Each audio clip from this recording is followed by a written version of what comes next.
Parte 1. Nunca imaginé que regresar de un viaje de negocios me haría sentir como una extraña en mi propia casa. Abrí la puerta con la misma llave que usé durante 43 años, pero lo que encontré al otro lado no era mi hogar. Era una escena sacada de una revista de decoración, y una pesadilla disfrazada de buen gusto.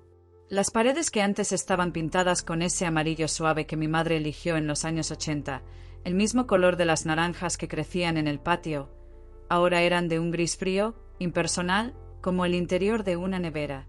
Los muebles antiguos, los que mi abuelo talló a mano, habían desaparecido. En su lugar, sofás blancos inmaculados, mesas de cristal que reflejaban el techo como espejos vacíos y cuadros abstractos que no decían nada, porque no tenían historia. «¿Mamá?» Escuché la voz de Carlos desde la cocina. Sonaba nervioso, como un niño atrapado con las manos en la masa. Pero no fue él quien salió. Fue ella, Valeria. Con una sonrisa perfecta, labios rojos, vestido ajustado y ese brillo en los ojos que solo tienen quienes acaban de ganar una batalla sin disparar un solo tiro. «Elena, qué sorpresa tan temprano», dijo, abrazándome con una calidez falsa que olía a perfume caro y desconfianza. «Carlos me dijo que llegarías mañana». No respondí. Mis ojos se clavaron en el rincón donde solía estar el retrato de mi madre. Ahora había un espejo redondo, enorme, que me devolvía una imagen que no reconocía, una mujer mayor, con arrugas de confusión, sosteniendo una maleta como si no supiera dónde dejarla. «¿Dónde está el reloj?», pregunté, mi voz más seca que el verano en Jalisco. «¿El reloj viejo?». Valeria rió, como si acabara de contar un chiste. «Lo donamos». Ya no funcionaba, y ocupaba espacio. Todo esto, abrió los brazos como si bendijera un templo nuevo, es mucho más funcional. Moderno. Funcional. Moderno.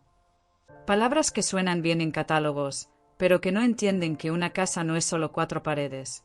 Es memoria. Es identidad. Es el lugar donde lloraste tu primer desamor, donde enseñaste a tu hijo a atarte los zapatos, donde guardaste las cartas de tu esposo hasta el día que murió. Subí las escaleras sin decir una palabra. Cada peldaño crujía distinto. Incluso la madera había sido lijada, pulida, mejorada. Pero al hacerlo, habían borrado las marcas que Sofía hizo con sus lápices a los 5 años. Abuela más yo iguala corazón rojo. Entré a mi habitación. La cama era nueva. Las cortinas, minimalistas. El armario, empotrado. Y sobre la cómoda, nada. Ni una foto. Ni una vela. Nada que dijera esto es tuyo.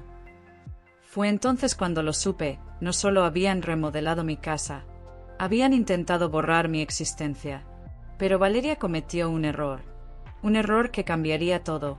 Porque no sabía que, escondida en el desván, tras una pared falsa que solo yo conocía, guardaba algo mucho más valioso que muebles antiguos o recuerdos polvorientos. Guardaba pruebas, y no de una traición cualquiera, sino de algo que haría que su perfecta fachada se derrumbara como un castillo de naipes. Pero eso aún no lo sabía nadie, ni siquiera Carlos. Y mientras escuchaba sus pasos subir las escaleras, con esa voz suave diciendo «Mamá, por favor, hablemos», yo ya había tomado una decisión. No iba a gritar, no iba a llorar, iba a jugar su mismo juego, pero con mis reglas. Y cuando terminara, ella sería la que se sentiría como una extraña. Bajé lentamente, mis zapatos sin hacer ruido sobre el piso de mármol nuevo, otro crimen contra la calidez. Valeria estaba en la sala, sirviendo café en tazas que no reconocía. «Carlos está en la oficina», dijo, como si eso explicara algo. Le llamé, vendrá en 1 hora. «No necesito que venga», respondí, sentándome en el sofá blanco, sintiendo como el frío del cuero se pegaba a mis piernas. «Solo quiero saber por qué». Ella se encogió de hombros, con esa elegancia calculada que usaba como armadura. «Tu casa estaba anticuada. Carlos y yo pensamos que merecías algo mejor. Algo digno de ti». «¿Digno?», repetí, mirándola fijamente. «¿Quién te dio permiso?». «Soy tu nuera», dijo, como si eso fuera un título noble. «Y vivo aquí». «Vives aquí porque yo lo permito», corregí, mi voz baja pero firme. «Esta casa es mía. Cada ladrillo, cada ventana, cada recuerdo. ¿Y tú? Tú entraste como una ladrona en la noche. Sus ojos se endurecieron, pero mantuvo la sonrisa. No seas dramática, Elena. Es solo decoración. No es solo decoración, dije, levantándome. Es respeto. Y tú no tienes ni idea de lo que eso significa. Me dirigí a la cocina. Abrí los gabinetes. Vacíos. Mis platos de cerámica hechos a mano en Tlaquepaque, regalos de bodas, desaparecidos. En su lugar, vajilla blanca, estéril, sin alma. ¿Los vendiste? Pregunté, sin mirarla. Los donamos a una fundación, mintió. Lo supe por el ligero temblor en su voz. ¿Y el naranjo del patio? Lo cortamos. Atraía moscas. Sentí un puñal en el pecho. Ese árbol lo plantó mi esposo el día que nació Carlos. Entiendo, dije, asintiendo lentamente. Ya veo cómo son las cosas. Esa noche, mientras ellos dormían en su habitación nueva, con colchón ortopédico y luces inteligentes, yo subí al desván. No con lágrimas. Con un propósito. Encendí la linterna. Moví la caja de Navidad que ocultaba la entrada secreta. Detrás, en una caja de metal oxidada, estaban los documentos. Facturas. Contratos. Correos electrónicos impresos. Todo lo que necesitaba para demostrar que Valeria no solo había remodelado mi casa, sino que había estado usando mi nombre para obtener préstamos, falsificando mi firma, y lo peor, había transferido el título de propiedad a una empresa fantasma, con su nombre como beneficiaria. No era solo arrogancia, era robo y traición, pero no dije nada. Al día siguiente, bajé con una sonrisa. Valeria, dije, mientras desayunaba, me encanta lo que hiciste con la sala. Ella me miró, sorprendida, luego satisfecha. ¿En serio? Sí, asentí. Es moderno. Sabía que lo entenderías, dijo, relajándose.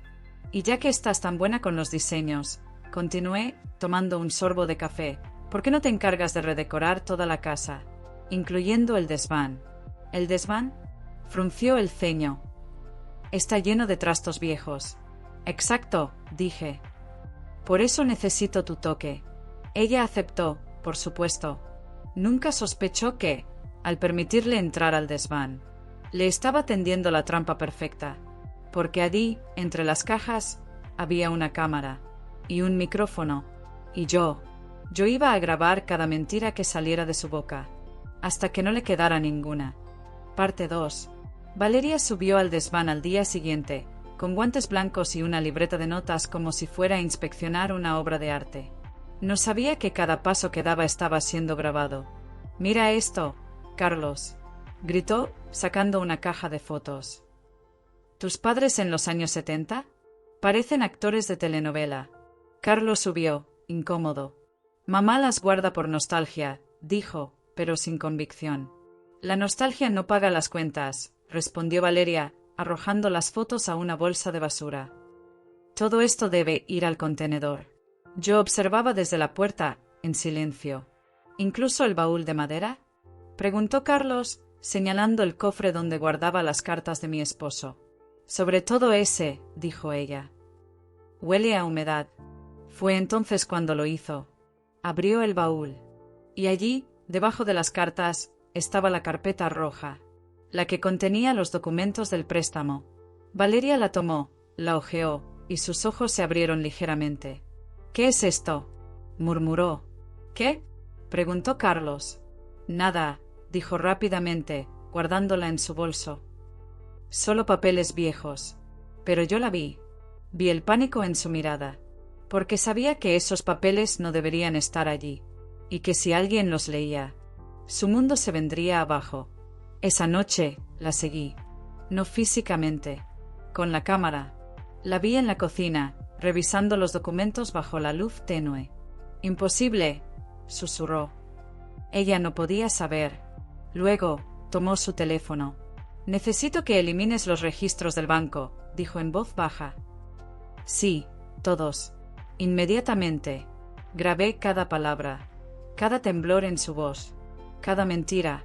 Al día siguiente, fingí estar enferma. «No me siento bien», dije a Carlos. «Creo que es el estrés». Lo siento, mamá, respondió, culpable. Valeria no quiso ofenderte. No importa, susurré. Solo necesito descansar. Mientras descansaba, llamé a mi viejo amigo, el abogado Fernando.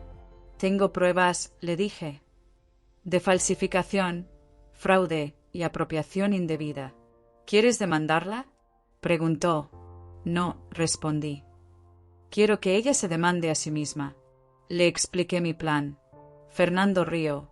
Elena, eres más peligrosa de lo que aparentas. La subestimación es el arma más poderosa, dije. Y ella me subestimó. 2 días después, Valeria recibió un correo de una empresa de auditoría financiera. Decía que estaban revisando transacciones sospechosas y que su nombre aparecía vinculado a una propiedad en Guadalajara, registrada a nombre de una tal Elena Martínez.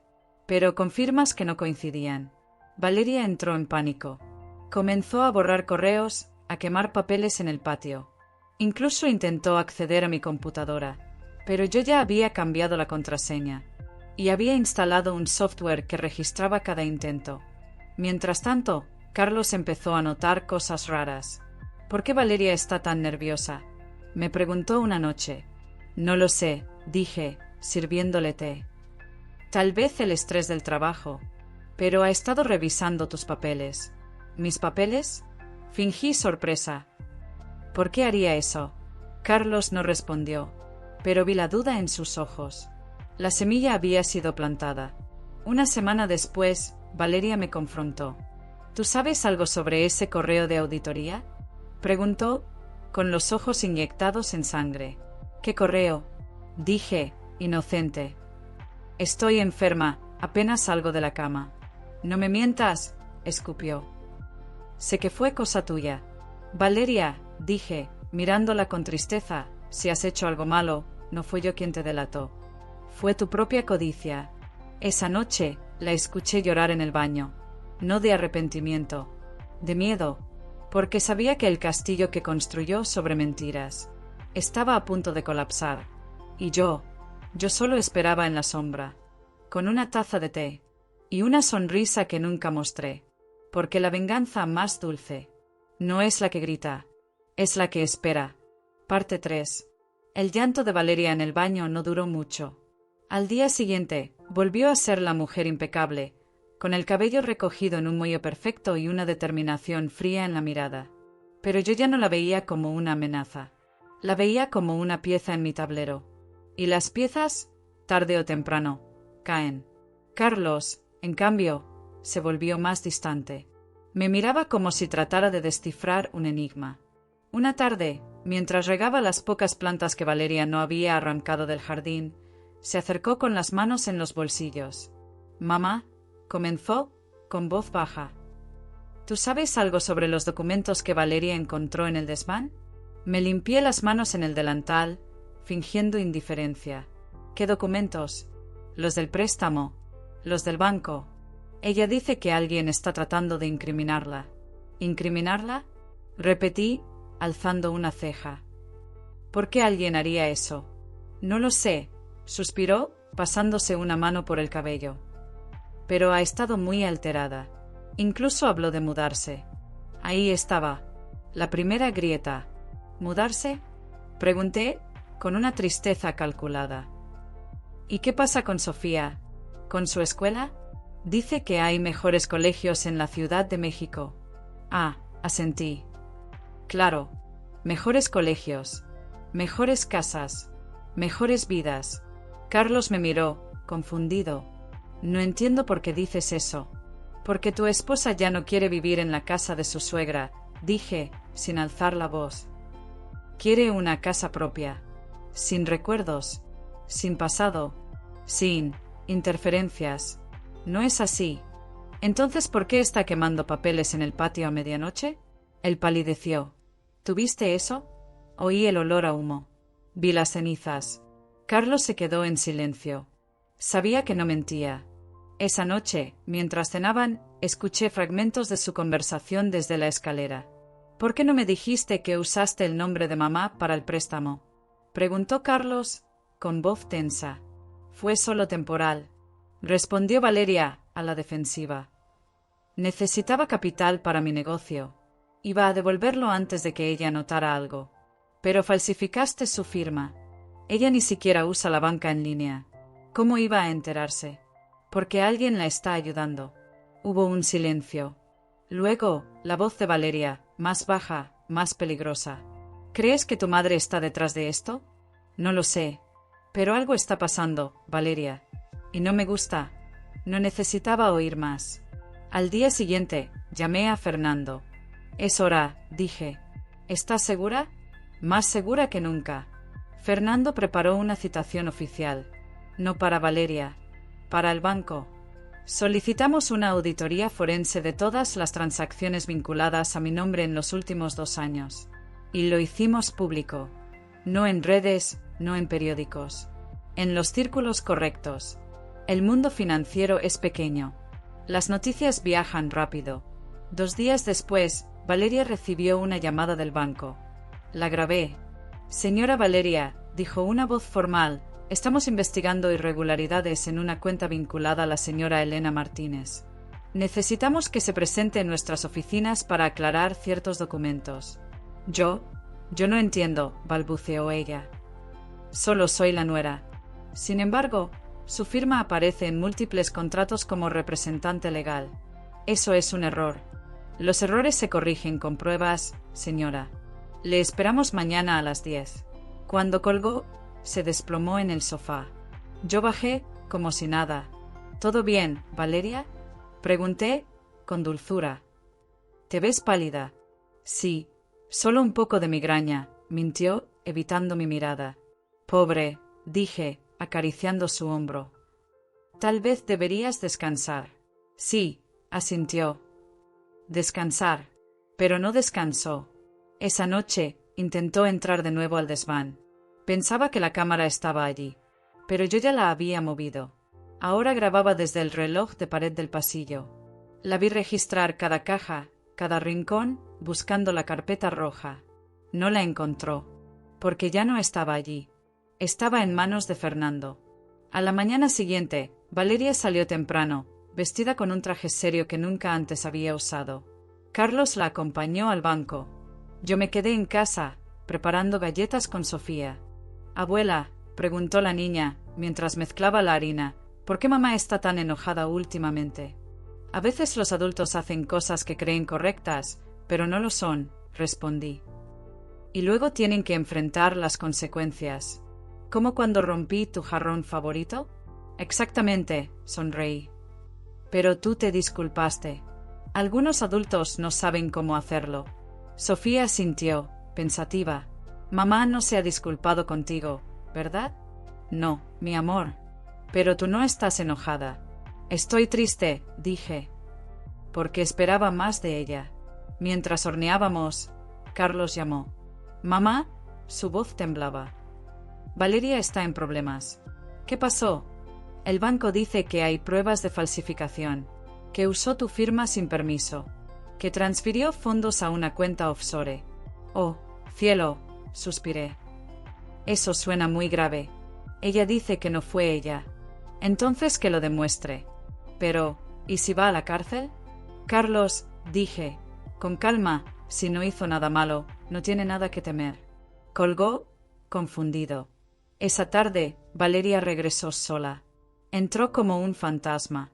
Se dirigió directo a su habitación y cerró la puerta. No salió en 2 días. Carlos intentó hablar con ella, pero no abrió. Al tercer día, apareció en la cocina, con ojeras profundas y el cabello despeinado. Necesito hablar contigo, Elena, dijo, sin mirarme a los ojos. Adelante. ¿Tú sabías? ¿Sobre qué? Sobre los documentos. Sobre la auditoría. Solo sé lo que me has dicho tú, respondí. Que alguien usó mi nombre sin mi permiso. ¿Y no hiciste nada? ¿Qué podía hacer? Soy una anciana. No entiendo de bancos ni de leyes. Pero alguien debió alertar al banco. Quizás fue el destino, dije, sirviéndome té. O la conciencia de alguien. Valeria me miró como si me viera por primera vez. Tú, susurró. Fuiste tú. Yo no hice nada, Valeria, dije, sosteniendo su mirada. Solo protegí lo que es mío. Esta casa es mía también. He vivido aquí 5 años. Has vivido aquí porque yo lo permití, corregí. Y ahora ya no lo permito. Hubo un silencio denso. ¿Qué quieres?, preguntó con voz ronca. Quiero que te vayas. ¿Y Carlos? ¿Sofía? Eso depende de ellos. No puedes separarme de mi hija. No soy yo quien la separa, dije. Eres tú, con tus mentiras. Esa noche, Carlos me llamó a mi habitación. Mamá, comenzó, con los ojos rojos. Valeria dice que vas a echarla de la casa. No la echo, dije. Le pido que se vaya. Hay una diferencia. Pero, ¿dónde vivirá? Eso es problema suyo. Es la madre de mi hija. Y tú eres el padre, respondí. Así que decide, ¿la defiendes a ella, o proteges a tu hija de una mentirosa? Carlos se derrumbó en la silla. No quiero elegir. La vida te obliga a elegir, hijo. Al día siguiente, Carlos habló con Valeria. No sé qué se dijeron, pero al atardecer, ella empacaba sus maletas. Sofía lloraba en su habitación. Yo subí, me senté en su cama. No quiero que se vaya, abuela, sollozó. Lo sé, mi vida, dije, abrazándola. Pero a veces, las personas que amamos hacen cosas que nos lastiman. ¿Volverá? No lo sé, pero yo siempre estaré aquí. Valeria salió de la casa sin despedirse. Solo dejó una nota en la mesa. Esto no ha terminado. Yo la leí, la doblé cuidadosamente y la guardé en mi caja de recuerdos, porque sabía que tenía razón. No había terminado, solo estaba comenzando, porque Valeria no se rendiría así. Y yo ya tenía el siguiente movimiento preparado, porque en el desván, entre las cenizas de sus mentiras, guardaba algo más, algo que la destruiría por completo. Parte 4. Valeria se fue, pero su sombra se quedó. Los días siguientes fueron extrañamente silenciosos, sin órdenes disfrazadas de sugerencias, sin música alta en su habitación, sin esa mirada evaluadora cada vez que yo entraba a la cocina. Pero el silencio no era paz, era calma antes de la tormenta. Sofía seguía triste. Se encerraba en su cuarto después de la escuela, dibujando retratos de su madre con lápices de colores demasiado brillantes, como si quisiera forzar la alegría donde ya no existía. Carlos, por su parte, se volvió un fantasma en su propia casa. Iba y venía del trabajo sin mirarme, como si yo fuera la villana de su historia. No me importó, porque yo ya estaba trabajando en la siguiente fase. Una semana después de la partida de Valeria, recibí una llamada inesperada. «¿Señora Martínez?», dijo una voz femenina, suave pero firme. «Habla Lucía Mendoza, de la revista Casas con Historia». «Sí, hemos oído hablar de su casa en Guadalajara. Esa hermosa propiedad colonial con el naranjo en el patio». «El naranjo ya no está», interrumpí. «Ah», hubo una pausa. «Pero nos dijeron que tiene muebles antiguos, arte local, una historia familiar increíble». «Todo eso también desapareció», dije. «Remodelado, modernizado, borrado». «Oh, lamento oír eso. Pero», añadí, bajando la voz, «si aún están interesados, tal vez pueda reconstruirlo». Hubo un silencio. Luego, entusiasmo. «¿En serio?». «Sí, tengo los planos originales, las fotos de cómo era, incluso algunos muebles que guardé a tiempo».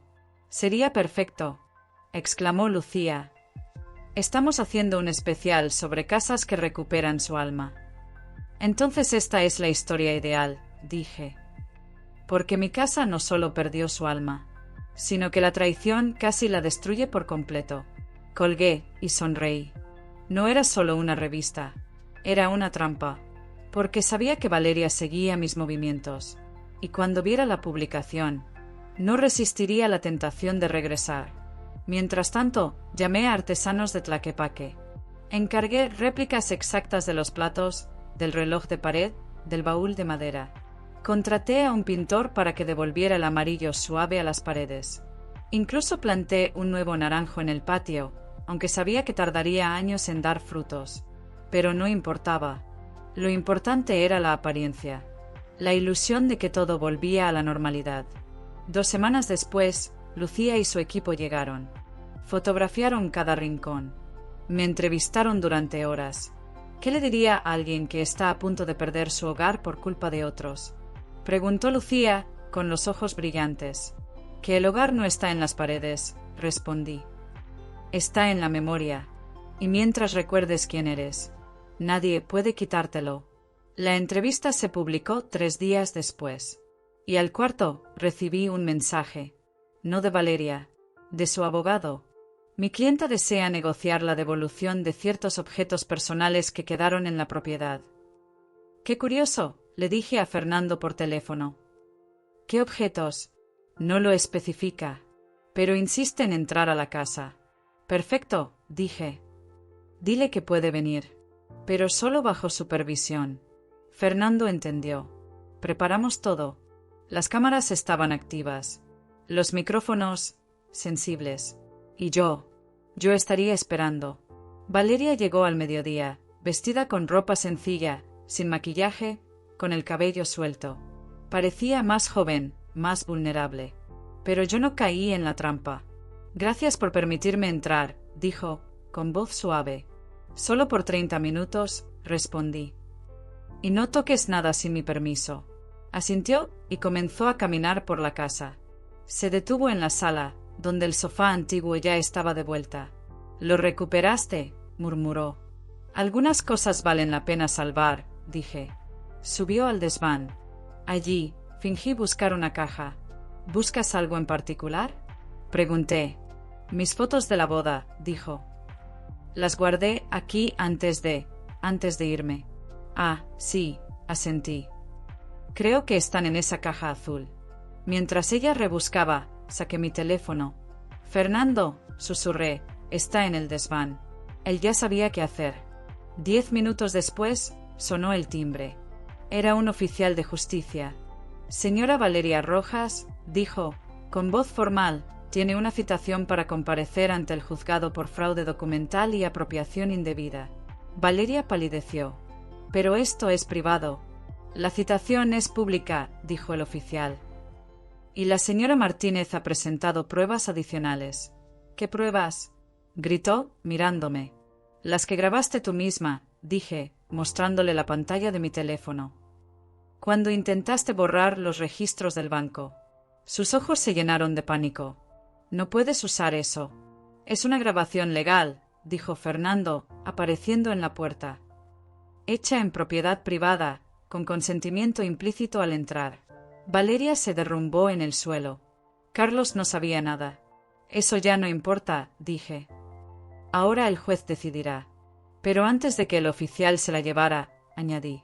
«Y Valeria, gracias por devolverme mi casa, porque sin tu traición, nunca habría recordado lo que realmente valía». Parte 5. La partida de Valeria con el oficial de justicia no fue el final. Fue solo el comienzo del verdadero desmoronamiento. Carlos no habló conmigo durante 3 días. Cuando finalmente lo hizo, fue en la cocina, al amanecer, con los ojos hinchados y la voz quebrada. «¿Por qué, mamá?», preguntó, apoyándose en la encimera como si el peso del mundo estuviera sobre sus hombros.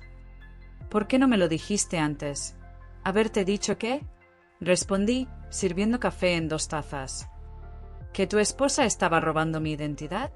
¿Que falsificó documentos para quedarse con mi casa? Podría haberlo evitado». «¿Cómo?», pregunté, mirándolo fijamente. «¿Crees que no lo intenté? ¿Crees que no te advertí cuando empezó a cambiar las cosas? Tú elegiste creerla a ella, no a mí». Bajó la mirada. Estaba ciego. «El amor a veces nubla la vista», dije. «Pero la traición abre los ojos». Sofía entró en ese momento, con su pijama de unicornios y el pelo enredado. «¿Dónde está mamá?», preguntó, con voz pequeña. Carlos se arrodilló. «Mamá tuvo que irse por un tiempo». «¿Por qué?». «Porque cometió un error muy grande». «¿Como cuando rompí el jarrón?». «¿Peor?», susurró Carlos. «Mucho peor». Sofía me miró a mí. «¿Tú la echaste, abuela?». «No, mi vida», dije, acariciando su mejilla. «Las acciones de tu mamá la echaron a ella misma. Esa tarde, mientras Carlos dormía en el sofá, demasiado agotado para subir a su habitación, recibí una llamada inesperada. —¿Elena Martínez? —dijo una voz masculina, grave, con acento de la Ciudad de México. —Sí. Hablo de parte de la empresa Inversiones del Alba. Mi corazón se detuvo un segundo. Era la empresa fantasma a la que Valeria había transferido la propiedad. —¿Qué quiere? —Hemos revisado los documentos de la transferencia de su propiedad en Guadalajara —dijo—. Y encontramos irregularidades graves. ¿Irregularidades? Falsificación de firma. Omisión de cláusulas legales. La transferencia es nula. ¿Y por qué me llama a mí? Porque usted sigue siendo la propietaria legal —dijo—. Y queremos disculparnos y compensarla. Colgué, aturdida. Llamé a Fernando de inmediato. —¿Sabías algo de esto? —Sí —dijo, con una risa baja—. Fue parte del plan. —¿Qué plan? La empresa Inversiones del Alba. Es mía. Me quedé sin palabras. ¿Tú? Cuando supe lo que Valeria había hecho, creé una empresa fantasma para atraparla, explicó. Ella misma firmó los papeles transfiriendo la casa a una entidad que, técnicamente, no existe, excepto en los registros que yo controlo. Pero, ¿por qué? Porque así, cuando el juez revise el caso, no solo la acusarán de fraude, sino de intentar vender una propiedad que nunca fue suya. Eso es brillante. No, Elena, dijo. Eso es justicia. 2 días después, el juez dictó medidas cautelares.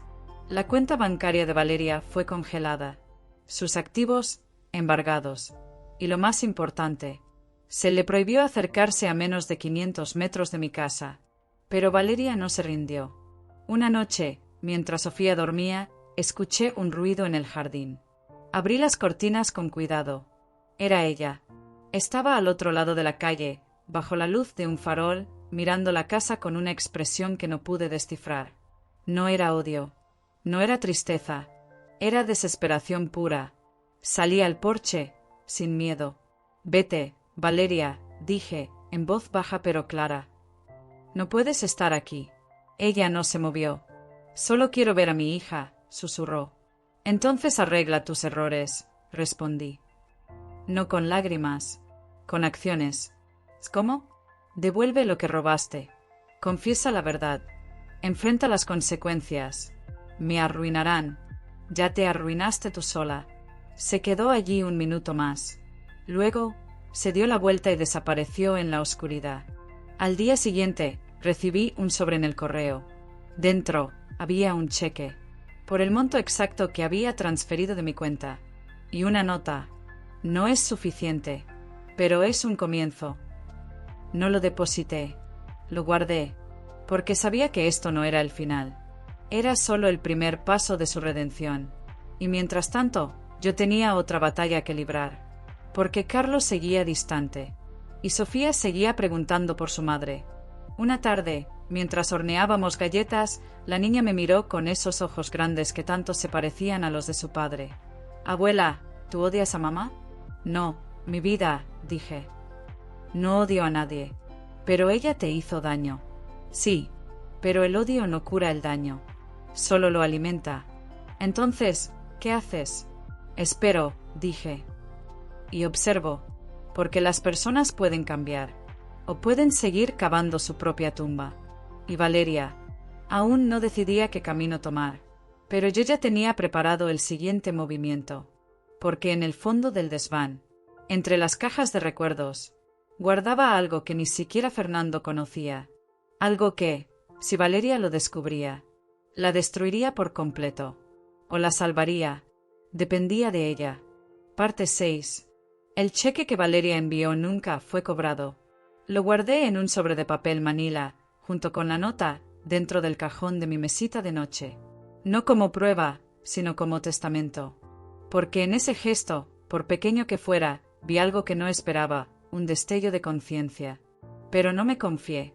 La traición deja cicatrices profundas, y las disculpas sin acciones son solo palabras al viento.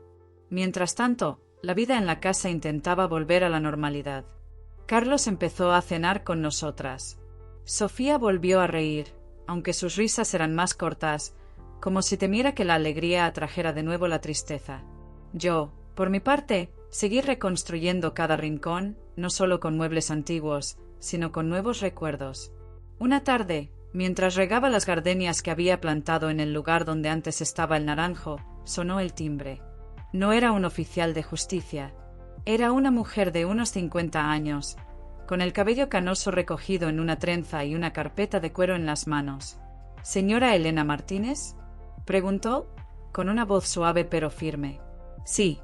Mi nombre es Isabel Rojas. Soy la madre de Valeria. Me quedé paralizada. Nunca había conocido a la familia de Valeria.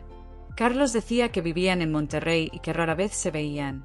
Pero ahí estaba ella, con los mismos ojos penetrantes que su hija, aunque sin la dureza. —Pase —dije, tras un momento de duda. Nos sentamos en la sala, en los sofás que ahora eran de nuevo míos, con los cojines bordados por mi abuela. —No vengo a defenderla —dijo Isabel, antes de que yo pudiera hablar. —Vengo a entender. —¿Entender qué? Porque mi hija llegó a esto. Le serví té de jazmín, el mismo que mi madre solía preparar en días de confesiones difíciles. Empezó con pequeñas mentiras, dije. Voy a mejorar la casa, es por tu bien, Carlos está de acuerdo. Luego vinieron las firmas falsas, los préstamos, la transferencia de la propiedad. Isabel cerró los ojos. Siempre tuvo esa ambición desmedida. Desde niña. Quería lo que no tenía, sin importar el costo. Pero esto no es ambición, dije. Es traición. Lo sé, susurró. Y por eso estoy aquí. Abrió la carpeta. Dentro había documentos, fotos y una grabación en una memoria USB. ¿Qué es esto?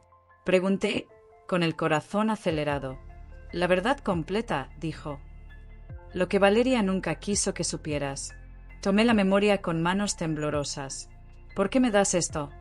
Porque mi hija ya no puede arreglar esto sola, dijo Isabel. Y porque, después de lo que hizo, no merece mi lealtad ciega. Conecté la memoria a mi computadora. El vídeo comenzó. Era Valeria, sentada en una oficina que no reconocí, hablando con un hombre de traje oscuro. El plan es simple, decía, con una sonrisa fría.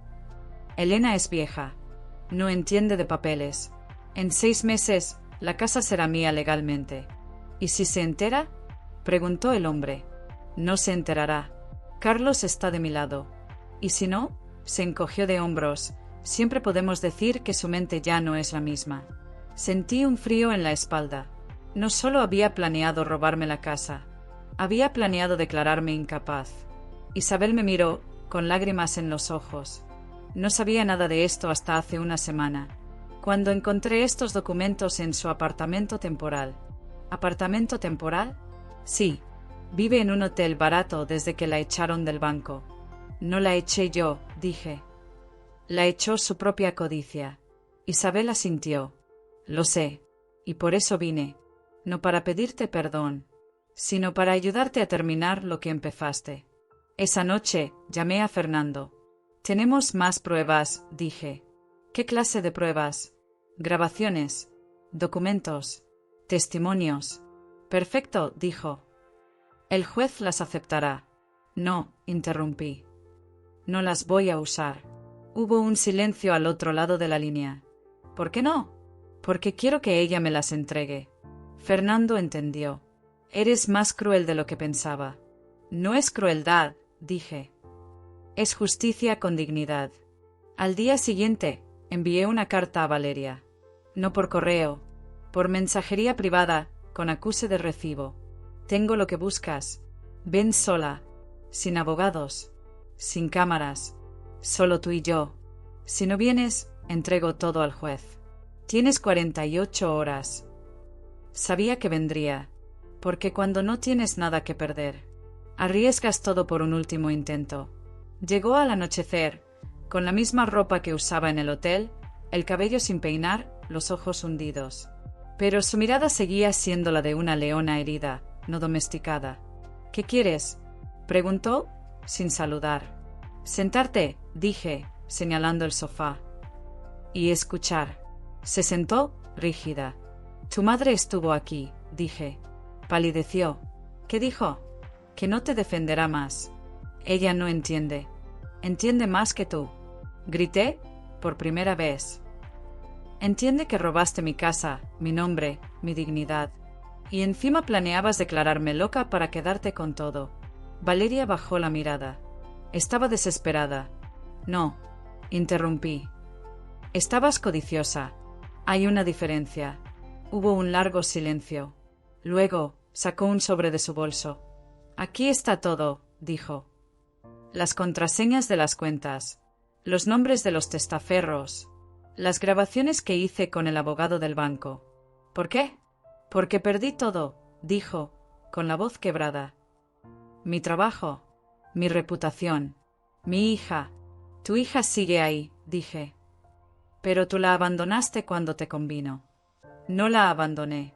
Si lo hiciste, dije. Cuando elegiste el dinero sobre su futuro. Se levantó, furiosa. Tú no sabes lo que es luchar por sobrevivir. Sí lo sé, dije, calmada. Pero nunca robé para hacerlo. Se quedó quieta. Entonces, algo cambió en su rostro. No fue derrota. Fue rendición. ¿Qué quieres de mí? Susurró. Quiero que confieses, dije. Públicamente. Ante el juez. Ante Carlos. Ante Sofía. Me enviarán a la cárcel. Probablemente, asentí. Pero al menos tu hija sabrá que, al final, elegiste la verdad. Se derrumbó en el sofá, llorando. No eran lágrimas de manipulación. Eran lágrimas reales. No sé cómo mirar a Sofía a los ojos. Empieza por decirle la verdad, dije. Sin excusas, sin justificaciones. ¿Y si me odia? Prefiero que te odie por la verdad, que te ame por una mentira. Esa noche, mientras dormía, Carlos entró a mi habitación. Mamá, dijo. Valeria me llamó. Sí, quiere ver a Sofía, para hablar con ella. ¿Y tú qué quieres? Quiero que mi hija conozca la verdad, dijo. Por muy dolorosa que sea. Entonces déjala venir, dije. Pero bajo mis reglas. Al día siguiente, Valeria regresó. Esta vez, no al jardín. A la sala. Sofía la miró con ojos grandes, sin correr a sus brazos como antes. Hola, mi amor, dijo Valeria, con la voz temblorosa. Hola, respondió Sofía, sin sonreír. Tengo que decirte algo muy importante. ¿Es por eso que te fuiste? Sí, asintió Valeria. Hice algo muy malo. Usé el nombre de la abuela para tomar dinero que no era mío. Mentí. Engañé. ¿Por qué? Porque quería una casa bonita, pero olvidé que lo más bonito ya estaba aquí. Tú, tu papá, la abuela. Sofía la miró en silencio. Luego, caminó hacia ella, y le dio un abrazo. No un abrazo de perdón, un abrazo de duelo, por la madre que creyó que tenía, y la que ahora conocía. Después de eso, Valeria se entregó al juez. Confesó todo. Aceptó las consecuencias. Y aunque fue sentenciada a 3 años de prisión condicional y cientos de horas de servicio comunitario, algo cambió. Porque por primera vez en su vida, no estaba actuando. Estaba siendo. Y yo finalmente pude respirar. Pero la historia no terminó ahí. Porque en el sobre que me dio Isabel, había una última página. Una que ni siquiera Valeria conocía. Y que cambiaría todo. Una vez más. Parte 7. La confesión de Valeria ante el juez fue solo el prólogo de un capítulo que ni yo misma había previsto. Pensé que, con su rendición, la tormenta había pasado. Pero el universo tiene una forma cruel de recordarnos que cada acción, por muy justa que parezca, siembra semillas que germinan en el momento menos esperado. 2 semanas después de su sentencia, recibí una visita inesperada. No era Isabel, ni Fernando, ni siquiera Carlos. Era un hombre de unos 60 años, con traje oscuro y un maletín de cuero desgastado. Se presentó como el notario público que había certificado la escritura original de mi casa en 1978. Señora Martínez, dijo, con una voz grave que resonaba como un eco del pasado, necesito mostrarle algo que debía haber revelado hace años. Me condujo a la biblioteca municipal, a un archivo polvoriento en el sótano. Allí, entre cajas de documentos históricos de Guadalajara, me entregó una carpeta amarillenta. Su casa, dijo, no fue construida solo por sus padres. Abrí la carpeta. Dentro, había planos arquitectónicos firmados por un hombre que nunca había visto, Antonio Rojas. ¿Quién es este hombre?, pregunté, con el corazón latiendo fuerte. El abuelo de Valeria, respondió el notario. Y el verdadero dueño original del terreno. Sentí como si el suelo se abriera bajo mis pies. Pero, mis padres compraron ese terreno en 1952. Sí, asintió. Pero los Rojas nunca firmaron la escritura final. Hubo un error burocrático. Durante décadas, el terreno estuvo en una especie de limbo legal. Sus padres construyeron la casa, pagaron impuestos, vivieron allí, pero técnicamente el título de propiedad nunca fue transferido correctamente. ¿Y por qué sale esto ahora? Porque Valeria lo descubrió, dijo. Y lo usó como su última carta. Regresé a casa como en un sueño. Todo cobraba sentido, su obsesión con la casa, su insistencia en modernizarla, su desesperación por asegurarla a su nombre. No era solo codicia, era una reivindicación familiar. Esa noche llamé a Valeria a su apartamento temporal. Sí, seguía en el hotel barato, la prisión condicional no le permitía lujos. ¿Sabías que tu abuelo era el dueño original del terreno?, pregunté, sin preámbulos. Hubo un silencio largo al otro lado de la línea. Sí, dijo finalmente. Lo descubrí cuando investigaba los antecedentes de la propiedad. ¿Y por eso intentaste robármela? No intenté robarla, corrigió, con una calma inquietante. Intenté recuperar lo que siempre fue de mi familia. Mis padres construyeron esa casa con sus propias manos, sobre un terreno que nunca les perteneció legalmente, dijo. Técnicamente, ustedes fueron los invasores. Sentí una rabia fría recorrerme la espina dorsal. Entonces todo esto fue venganza. Fue justicia, respondió. Desde mi perspectiva. Colgué, temblando. Llamé a Fernando de inmediato. Tenemos un problema mayor, dije. ¿Mayor que el fraude? Sí. La propiedad misma está en disputa. Fernando investigó durante 3 días. Al cuarto, me llamó con una noticia devastadora. Elena, técnicamente, Valeria tiene razón. Los documentos originales muestran que el terreno nunca fue transferido legalmente a tus padres. La casa es tuya, pero el suelo pertenece a los Rojas. ¿Qué significa eso? Que Valeria podría demandarte por enriquecimiento injusto. Podría exigir la demolición de la casa, una compensación millonaria. Me senté en la silla de mi abuela, la que ahora estaba de vuelta en la sala, y cerré los ojos. Había ganado la batalla, pero estaba a punto de perder la guerra. Mientras tanto, Sofía seguía preguntando por su madre. Carlos, atrapado entre su lealtad a su hija y su decepción hacia su esposa, apenas hablaba. Y yo tenía que tomar una decisión que definiría el resto de mis días. Una semana después, convoqué a una reunión. En mi casa, con Valeria, Carlos, Isabel y el notario. Hoy terminamos esto, dije, al abrir la puerta. De una vez por todas. Nos sentamos en la sala, en los mismos sofás donde tantas mentiras se habían tejido. Valeria, comencé, tienes razón. Legalmente, el terreno es de tu familia. Ella asintió, con una mezcla de triunfo y tristeza. Pero, continué, mi familia construyó una vida aquí. Amor, recuerdos, historia. ¿Eso no tiene valor? El valor no paga impuestos, dijo, fríamente. No, asentí. Pero el perdón sí construye puentes. Entonces, saqué un documento de mi bolso. He preparado una propuesta. Era un contrato de copropiedad. El terreno será registrado a nombre de ambas familias. La casa, a mi nombre. Pero tú, Valeria, tendrás un derecho vitalicio de uso. Siempre y cuando vivas aquí con nosotros. Todos en la sala contuvieron la respiración. ¿Estás loca?, preguntó Carlos. Después de todo lo que hizo. Precisamente por eso, dije. Porque el odio no construye hogares, solo ruinas. Valeria me miró como si me viera por primera vez. ¿Por qué harías esto?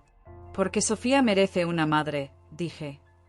Y tú, mereces una segunda oportunidad. Pero, ¿confiarías en mí? No, respondí, con honestidad. Pero estoy dispuesta a intentarlo. Hubo un silencio largo. Luego, Isabel tomó la palabra. Mi hija ha cometido errores terribles. Pero también es mi hija. Y si tú, Elena, puedes ofrecerle esto, entonces yo respaldo tu decisión. Carlos miró a su hija, que jugaba en el jardín, ajena a la tormenta que se decidía dentro. Sofía necesita a su madre, dijo finalmente. Aunque esté rota. Valeria rompió en llanto. No de alivio, de vergüenza. No merezco esto. Nadie merece la redención, dije. Pero todos la necesitamos. Esa noche, mientras preparaba la cena para 5 por primera vez en años, Valeria se acercó a la cocina. Déjame ayudarte, dijo. ¿No sabes cocinar? Bromeé. Aprenderé, respondió. Desde cero. Y así comenzó la verdadera reconstrucción. No de la casa, de las personas. Valeria se mudó de nuevo, pero esta vez a la habitación de invitados. Comenzó a trabajar en un refugio para mujeres víctimas de fraude financiero, una ironía que no pasó desapercibida. Cada noche cenaba con nosotros. Cada tarde ayudaba a Sofía con la tarea.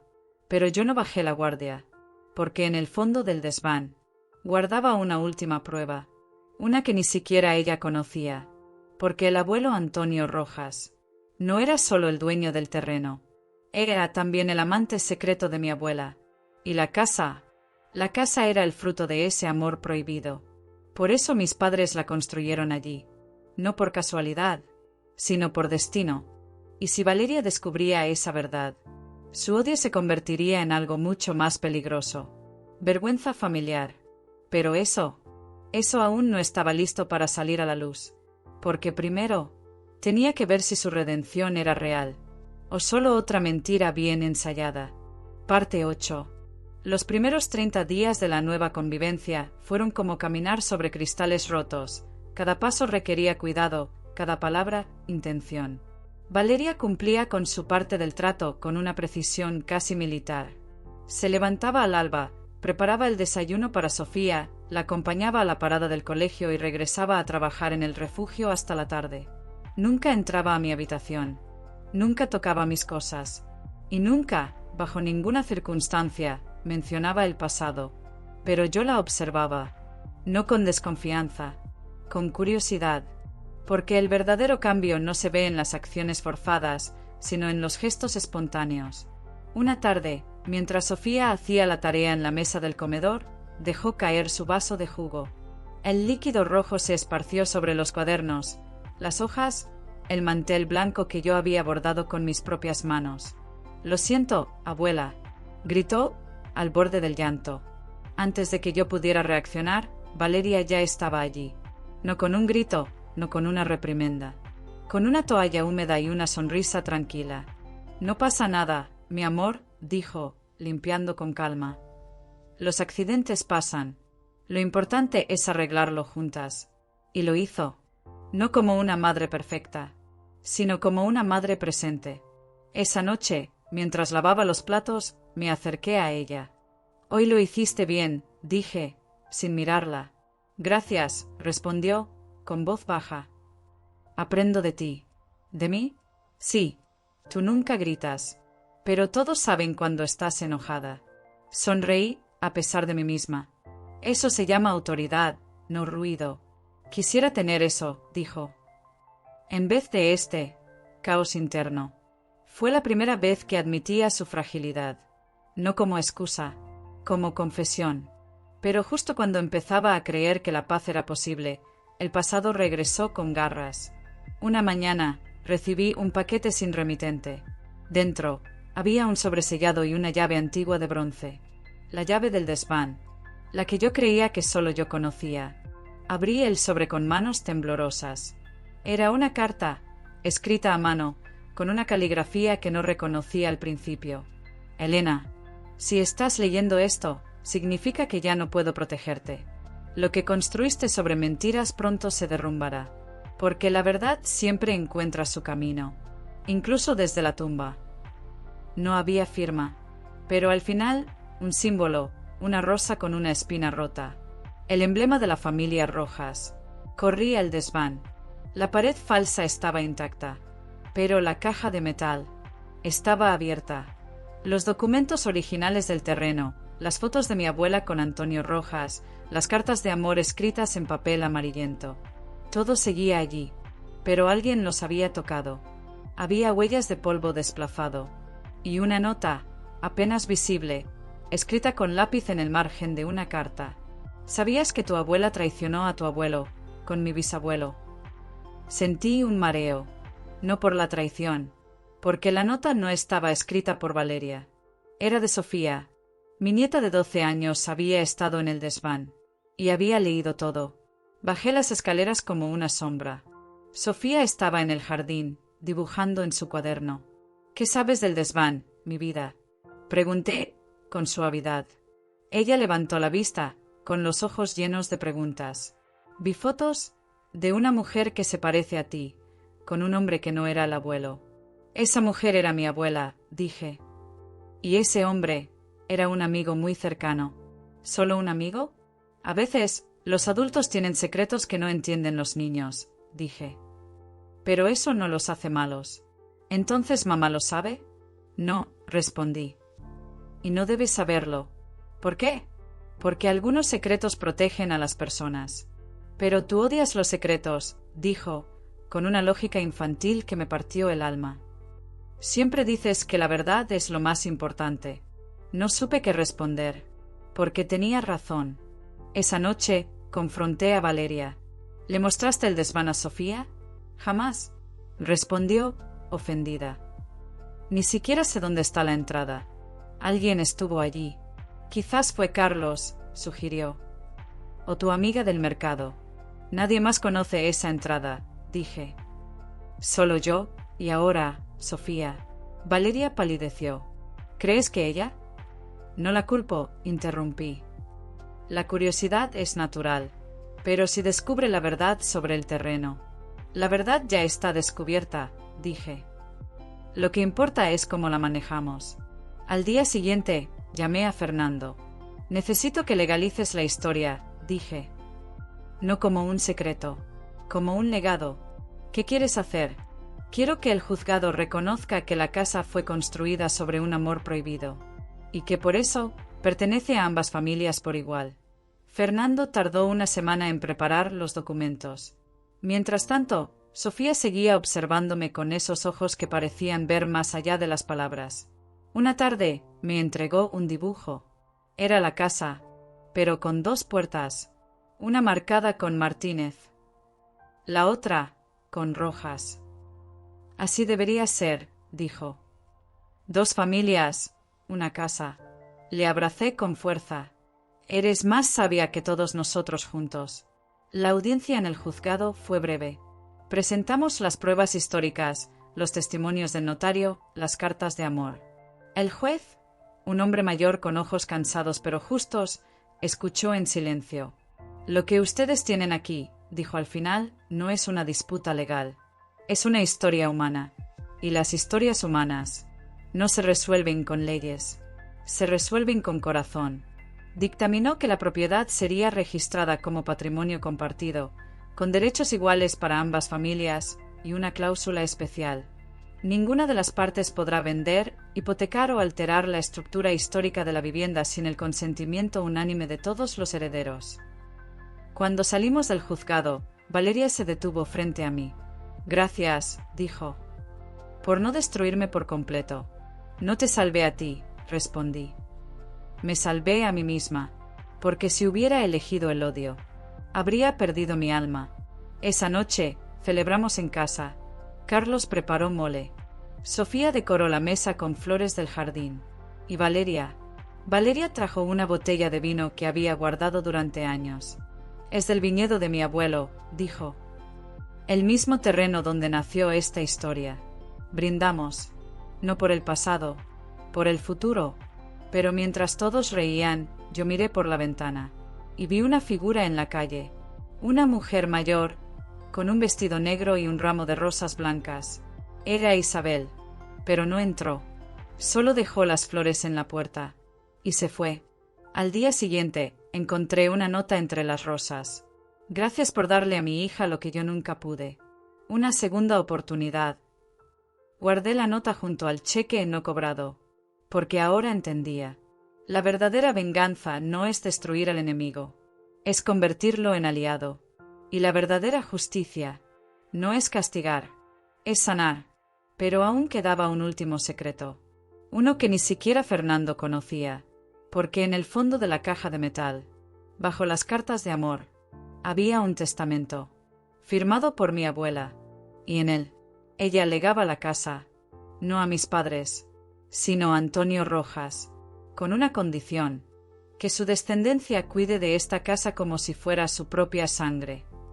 Y si Valeria descubría eso, su redención no sería suficiente, porque el legado no era mío. Nunca lo fue. Parte 9. El testamento de mi abuela pesaba en mi conciencia como una losa de piedra. Cada noche, antes de dormir, lo sacaba de la caja de metal y lo leía bajo la tenue luz de la lámpara. Las palabras estaban escritas con una caligrafía firme, casi desafiante, como si supiera que algún día alguien cuestionaría su decisión. Dejo esta casa, construida con amor sobre tierra bendita, a don Antonio Rojas, en agradecimiento por su lealtad, su silencio y su corazón. Que su descendencia la habite con respeto y que jamás se venda por codicia. Si así lo hace, que la casa misma los expulse. No había fecha, no había testigos, solo una firma, María Elena de la Cruz. Mi abuela, la mujer cuya foto colgaba en la sala, con ese vestido de flores y esa sonrisa que parecía esconder 1000 secretos. Ahora sabía por qué nunca habló del terreno, porque insistió en que mis padres compraran algo que, en realidad, ya les había sido dado. No fue una mentira, fue un acto de protección. Proteger a su familia de la vergüenza y a la casa de la ambición. ¿Pero debía revelar esto? Si lo hacía, Valeria no solo recuperaría legalmente la propiedad, sino que tendría el derecho moral absoluto. Y yo perdería todo, incluso el derecho a llamarla mi hogar. Durante días guardé silencio.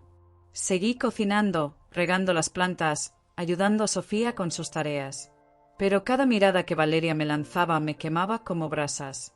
No era sospecha, era gratitud. Y eso era peor, porque no merecía su gratitud.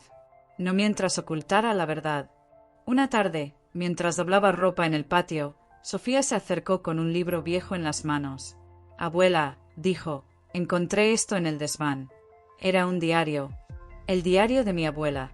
«¿Lo leíste?», pregunté, con el corazón en la garganta. «Solo un poco», asintió. Dice que el naranjo no era solo un árbol. Era una promesa. Abrí el diario por la página marcada. «Hoy plantamos el naranjo juntos». Antonio dijo que daría frutos en 7 años. Le dije que esperaría, porque el amor verdadero no se mide en días, sino en raíces, que crecen en la oscuridad, pero sostienen lo que está a la luz. Las lágrimas me quemaron los ojos. No era solo una historia de amor, era una advertencia. Las raíces de esta casa estaban en la verdad, y yo las estaba podando con mi silencio. Esa noche, convoqué a todos a la sala. Carlos, Valeria, Sofía, incluso llamé a Isabel por teléfono y puse el altavoz.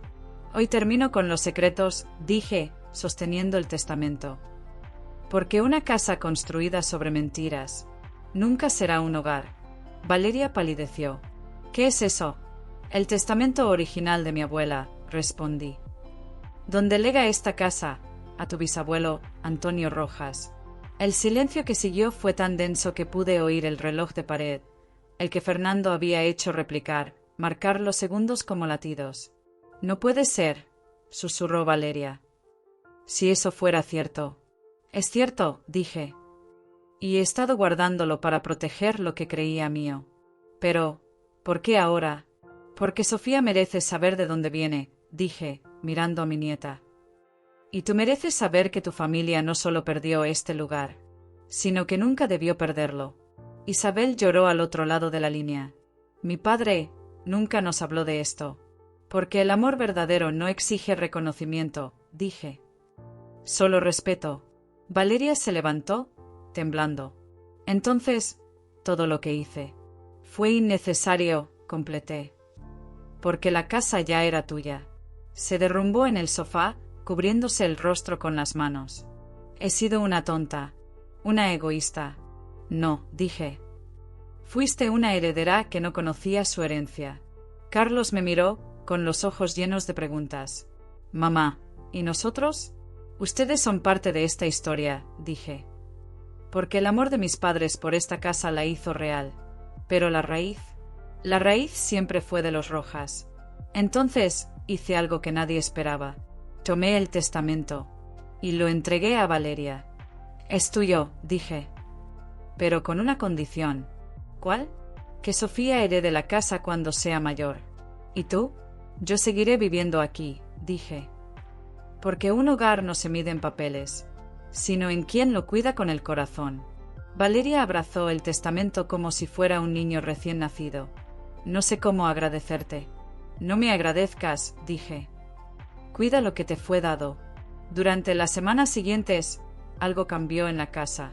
No fue la decoración, fue la energía. Valeria comenzó a investigar la historia de Antonio Rojas. Descubrió que había sido arquitecto, que diseñó decenas de casas en Guadalajara, pero que esta era su obra maestra, porque no la diseñó para vender, la diseñó para amar. Incluso encontró los planos originales, escondidos en una carpeta en el archivo municipal. Mira, abuela, dijo un día, mostrándome un dibujo. La sala está orientada al este, para que el sol de la mañana ilumine el retrato de mi bisabuela. ¿Tu bisabuela? Era mi abuela, dije, con una sonrisa triste. Sí, asintió. Y eso nos hace familia, completé. Esa noche, mientras cenábamos, Sofía hizo una pregunta que nos dejó a todos en silencio. Entonces, ¿mamá y la abuela Elena son hermanas? Carlos y Valeria se miraron, desconcertados. No, mi amor, dije. Pero compartimos la misma sangre, a través del amor. Fue entonces cuando supe que la casa ya no era un campo de batalla, era un santuario. Pero el universo no termina sus historias sin un último giro. Una mañana, recibí una carta del notario. Señora Martínez, decía, hemos descubierto un error en los registros históricos. El terreno no pertenecía solo a Antonio Rojas, pertenecía a ambas familias. Porque en 1948, Antonio y María Elena firmaron un pacto de copropiedad, sellado con sus huellas dactilares, y en ese pacto declaraban que la casa sería eternamente compartida, sin importar el tiempo, la muerte o la traición. Llamé a todos de nuevo, esta vez no en la sala, en el jardín, bajo el nuevo naranjo. La verdad final, dije, mostrando el documento. No hay dueños, solo guardianes. Valeria tomó mi mano. Entonces, somos iguales. Siempre lo fuimos, dije. Solo que el orgullo nos cegó. Esa noche, mientras todos dormían, subí al desván por última vez. Saqué la caja de metal. Quité los documentos, las cartas, el testamento. Y los quemé en el patio. No por destruir la historia, sino por liberarla. Porque una historia que se vive no necesita papeles para existir. Pero mientras las cenizas se elevaban al cielo, vi algo en el fondo de la caja. Una llave pequeña y una nota para la puerta que aún no has abierto. Miré alrededor. En esta casa, ¿qué puerta quedaba por abrir? Y entonces lo supe. La puerta del sótano. El lugar que ni siquiera mis padres usaban. El lugar que, según los rumores del barrio, guardaba el verdadero secreto de Antonio Rojas. Bajé las escaleras de piedra, con la linterna temblando en mi mano. Al final, una puerta de madera maciza, con una cerradura antigua. Inserté la llave. Giró con un clic suave. Empujé la puerta. Y lo que encontré allí cambiaría todo. Una vez más. Parte 10. La puerta del sótano crujió al abrirse, como si protestara por décadas de olvido. El aire que salió era frío, húmedo, cargado con el olor a tierra mojada y madera envejecida. Apunté la linterna hacia la oscuridad, y el haz de luz reveló una escalera de piedra que descendía en espiral, como si llevara al corazón mismo de la casa.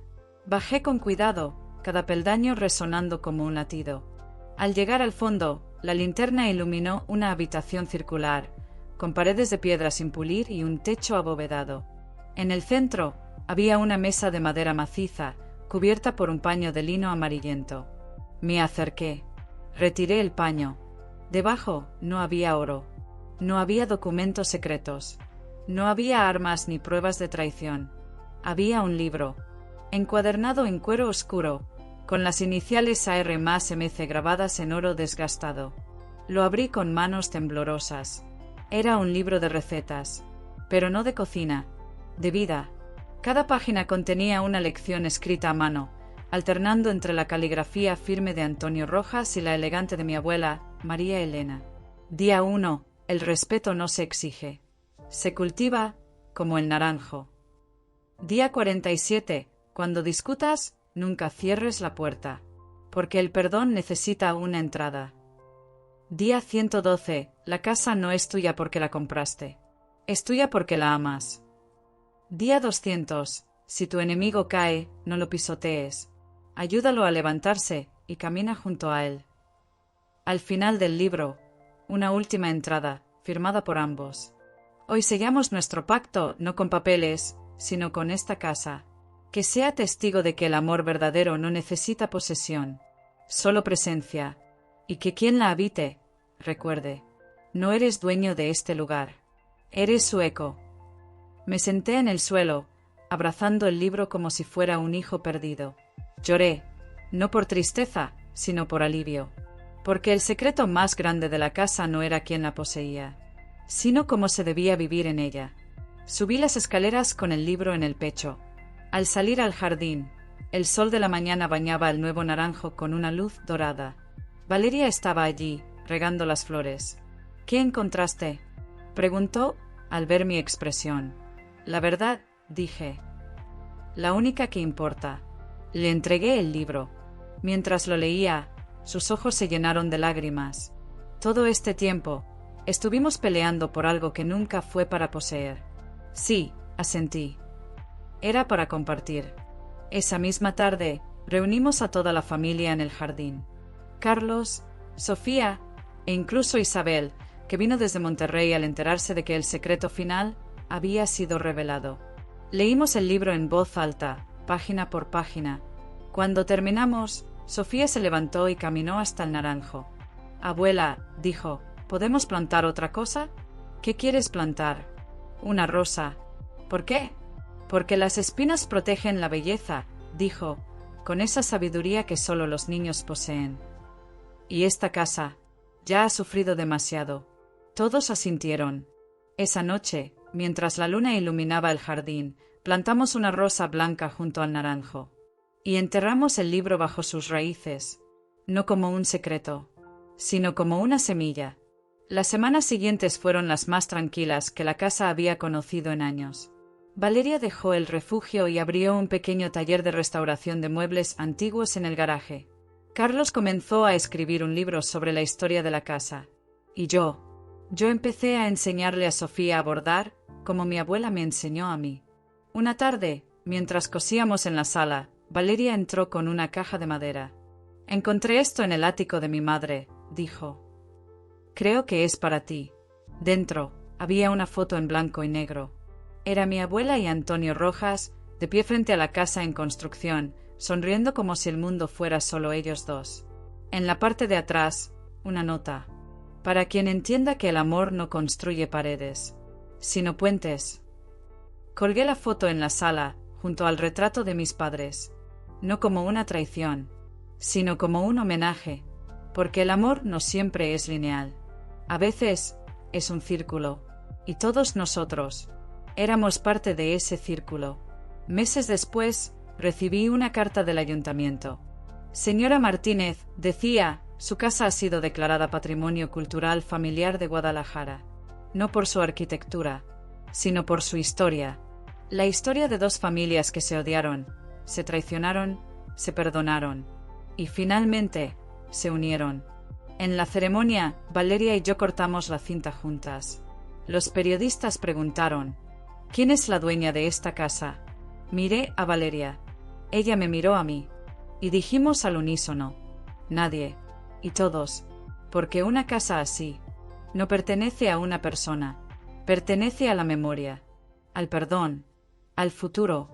Hoy, cuando Sofía trae a sus amigas a jugar, les dice: esta no es la casa de mi abuela, es la casa de las segundas oportunidades. Y yo, desde la ventana, sonrío, porque al final no gané una batalla, gané una familia, y Valeria no perdió una guerra, encontró su hogar. El verdadero secreto del sótano nunca fue un objeto, fue un recordatorio, que las casas no se heredan con papeles, sino con actos de amor. Y mientras el viento mueve las hojas del naranjo y el perfume de la rosa blanca llena el aire, sé que mi abuela y Antonio Rojas finalmente descansan en paz, porque su legado no está en las paredes, está en nosotras, en cada risa en la cocina, en cada lágrima secada en el sofá, en cada puerta que ya no se cierra con llave. Esta es mi historia, no de venganza, sino de redención. Y si tú, que me escuchas, has pasado por una traición, recuerda esto: el odio construye cárceles, el perdón, hogares, y a veces, el mayor acto de venganza es perdonar,